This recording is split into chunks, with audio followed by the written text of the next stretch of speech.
All over the world, X-rays and ultrasound machines are used to help diagnose the diseases.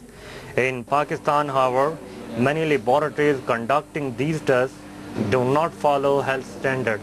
According to the Pakistan Nuclear Regulatory Authority, only 1,502 radiation facilities are registered with it, while rest are making money illegally. Beside other serious violations, majority of these centers are using 50 mn machines which are harmful for human health. In remote areas, 50 mA to 100 mA machines are used, which is not suitable for correct X-rays and also for the patients. Similarly, ultrasound machinery in use is largely without thermal index facility, which helps operator to regulate the quantity of energy. The undue exposure to heat causes serious damage to brain, heart and bones of fetus in particular. Most of these doctors, with the non-trained doctors, when they do ultrasound, they miss many things because they don't know. They miss many things. When we do the repeat ultrasound, there is a lot of pathology in there.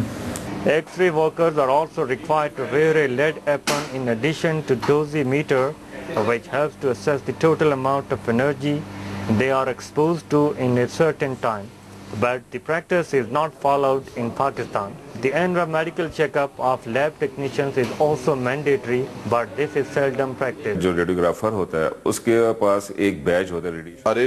wears a radiation badge which records the total amount of radiation affecting him. If the badge confirms that X-ray worker is overexposed to the radiation, he is stopped from working, but this is normally not practiced in Pakistan.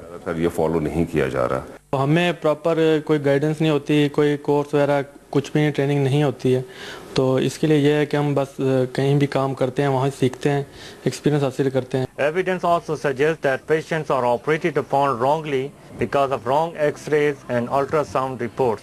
This practice is a threat not only to the patients but also the lab workers.